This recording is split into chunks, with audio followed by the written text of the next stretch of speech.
Hello everyone, my name is Pixlriffs and welcome to a snapshot video. This is snapshot 17w13a, which just got released today, and yes, it is the snapshot that has introduced Parrots. As we now know, the 1.12 update is set to be called the World of Color update, and these colourful little friends have been added into vanilla Minecraft in this snapshot, and I'll tell you a little bit more about them a little bit later on in the video. But for now, we're going to start off in a new world because there is some stuff that has really affected the beginning of the vanilla Minecraft experience. Now, the first thing we're going to take a look at is advancements, and as you'll see here, the advancements pane is currently completely blank. Now, that's kind of by design. If you start punching wood, the first thing you're going to do in Minecraft as usual is punch down a tree. You'll notice that this thing says a recipe unlocks for spruce planks. We'll come back to that in a second, but essentially what you've got here is the start of your advancement tree. Make yourself a crafting table. It's also going to unlock the recipe for a crafting table. Place that down and you are ready to go. You've started the advancements in Minecraft. Now this tab opens up here, and the idea behind this, according to what people have been saying about this on Twitter with Dinnerbone, is that essentially every time you add a mod to the Minecraft experience, you can add an additional tab here. This is all controlled by JSON data on the back end, and is basically like a way to make this expandable to allow for mods to be more easily integrated into the interface provided by vanilla Minecraft. So that's kind of an interesting step towards what people are speculating is going to be like a more accessible modding interface for people. Like a mod API has been on the cards for a little while. They've been talking about doing it, and it seems like they are working towards making that kind of stuff more integratable. But as you will see, this has unlocked a whole bunch of recipes just by us crafting some spruce planks. Now, in the interface, both in the player interface here and in the crafting table interface here, you will find a recipe book is here now, and that is really different to what we're used to. I think in Pocket Edition people have something like this, but essentially what this does is display the available crafting recipes based on the materials you picked up, the stuff that you've learned to make so far, and you can toggle whether or not you can see the craftable or uncraftable recipes in here, and it will tell you what you need in the crafting interface. It will actually make stuff available to kind of one-click craft for you, which might be kind of easy if you're making a large quantity of items which are a little bit difficult to craft or remember the recipes for. One thing I've noticed it doesn't do so far is that it doesn't make absolutely everything available in your inventory into stuff. You can't like shift click a whole bunch of items without manually placing the blocks in the crafting interface. So you're only ever going to get, for example, if I do this, if I put wooden pickaxe there, even if I hold down shift or control or any of the hotkey, it's only ever going to give me one wooden pickaxe. It's not going to be able to craft two of them, so I have to kind of keep clicking like that or place the stuff manually in the crafting interface if I want to get more than one wooden pickaxe. So maybe that's going to change in future. Maybe that's something they're going to add to it. As you gather more materials, as you pick up more stuff on your Minecraft adventures, pick up a mushroom, it's going to tell you how to make a bowl, and then that's going to prompt you to make mushroom stew with that later. You step over to the shore, you drop in here, it's like, oh, you've walked into water, maybe you should learn how to make a boat, because traveling across a whole bunch of water is going to be a pain without one. So it's actually triggered by player actions as well as picking up materials and stuff like that. So kind of interesting to see how that expands. Now, as for advancements, they tend to follow a fairly typical progression of play, kind of similar to achievements, except it's not quite as linear. So in achievements, in the current version of Minecraft, what you have is a tree which you can only complete one achievement after having fulfilled the prerequisites. So for example, if you kill the Wither before you kill the Ender Dragon, then you don't get the achievement for killing the Wither because it follows on from going to the end, killing the Ender Dragon, and then coming back and then fighting the Wither as a secondary objective. But when it comes to advancements, that's absolutely not the case, because say I grab myself a bunch of stuff here, I've learning all the recipes for crafting a stone pickaxe. Say I do that now, I've mined stone, I've got myself an upgrade, that has now opened up a bunch of different stuff on this tree. But say I obtain a bucket of lava through nefarious means. Say I find one, like another player gives one to me in the world. If I run into this bucket of lava that's just innocently lying here in the middle of this spruce forest, you'll notice that in the advancement tree, I've not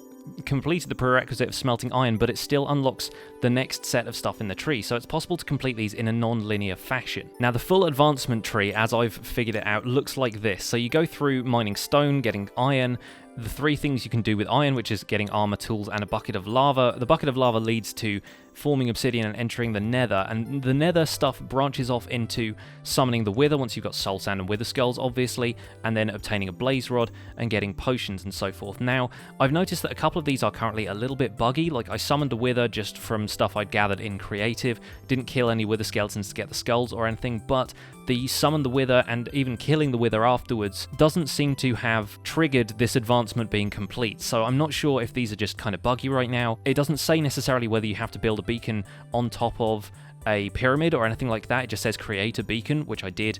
Doesn't seem to have worked. Likewise, following an ender eye to a stronghold makes a lot of sense. I crafted an ender eye, I grabbed an ender eye out of the creative inventory, I used one to find a stronghold, put it in the portal frame. This didn't trigger, so I have no idea what exactly you have to do to trigger some of these. Maybe they're just a little bit buggy right now. Same with entering a gateway. That is advancements in a nutshell. That is as far as the advancement tree seems to go from what I can tell. You'll notice that's missing some of the stuff that was in the standard Minecraft achievements, so you know, things like finding and eating a golden apple, baking bread, that kind of stuff. It remains to be seen whether they're going to add that stuff back in, and if this is just a framework for a larger achievement tree, or whether they just plan to have this stuff, you know, be the basic achievement in Minecraft from now on. But you didn't come here for all this talk about achievement, you also came here to talk about parrots. So let's do that. Parrots will spawn naturally in jungles. I think they're in jungle edge biomes and jungle hills biomes. This is a jungle hills biome, so they're definitely around here. Parrots are kind of an interesting mob as far as the game goes. They don't really do a great deal in terms of the functionality of the game just yet. One thing you will notice is that they make the noise of the last mob they heard. So for example, this one here has clearly heard a zombie recently, because if you turn up the mob sounds, and it's actually friendly creature sounds which trigger the parrot noises. So for example, if I get close to this guy, there's clearly a zombie noise happening around here somewhere. So one of the parrots around here has heard a zombie noise, but they also continue to make parrot noises, so it might be a little bit easier to figure out what is a parrot and what isn't. Also, if you turn friendly creature sounds all the way down, you won't hear the zombie noises anymore, so it's confirming that the friendly creature is making a zombie noise. Hostile creatures have their own volume, so you can actually disable that completely if you want to tell what's a zombie and what isn't. Now, I'm sure the question you have is, Pix, can I tame these? Now, of course you can, because they are freaking adorable. You actually feed them cookies. That's the thing, because obviously cookies are sort of a native thing to a jungle biome. You found cocoa beans in a jungle biome, you can probably make cookies at that point. And once tamed with a cookie, these parrots will follow you around for quite a distance. And they're not that fast. They don't teleport to you like wolves or cats will. But you will find yourself innocently digging away in a mine, and then suddenly a parrot will kind of drop in on you. So you might want to be a little bit aware of them, the fact that they make mob sounds. They make sped up versions of the mob sounds, which can kind of give it away, although in the case of zombies, you're probably going to find that they make a baby zombie sort of noise, so you're going to have to get a little bit used to that. Now, if you're absolutely tired of them following you around, there's not a great deal you can do about that. If you put one on your shoulder, by right-clicking on it with an empty hand, it's going to find a bunch of ways to pop off your shoulder again. Now, anytime you jump with a parrot on your shoulder, it's going to become disinterested in sticking around on your shoulder for all that much longer. Excuse me, Squid, I'm trying to do a video here. Do you mind? It's not going to be keen on sticking around for that much longer, but it's still going to follow you. If you step into water, they jump off. If you get attacked, they jump off. If you jump up a block, they decide that they're not that interested in staying on your shoulder anymore, but the rest of the time they will stick with you. Now, one way of actually getting them to stop following you is to tie them to a fence post with a lead. Now, if you grab a lead from, where are they at? They're in tools, aren't they? Yeah, if you tie one to an oak fence like so, you'll find that the lead is kind of a little bit buggy looking right now because the parrot's hitbox is sort of big, but you'll find that they stay within a couple of blocks radius of the fence. They don't kind of go as far as sheep or cows would, and that's probably for the best, because these things are a little bit of a menace. I had 5 or 6 of them following me, all making zombie noises. It was not the best time of my life. So yeah, they come in 4 different colors though, as far as I can tell. There are fully green ones. There are these kind of are they macaws? I think they're macaws. The one with the yellow chest. You've got a traditional red, blue, and yellow parrot, and then you've got these completely blue ones, which are, to be honest, kind of my favorite. So it'll take a few cookies to tame them.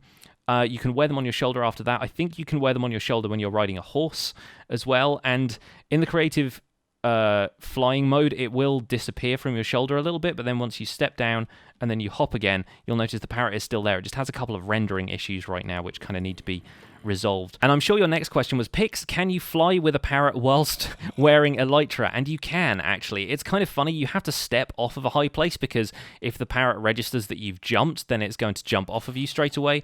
But if you walk off of here and start flying, the parrot will actually stick on your shoulder for a moment or two. It's kind of hard to demonstrate, but it's the case. It will actually happen. If I get up to one of these high trees, and we're away, and they're like cannons on your shoulder. It's so funny.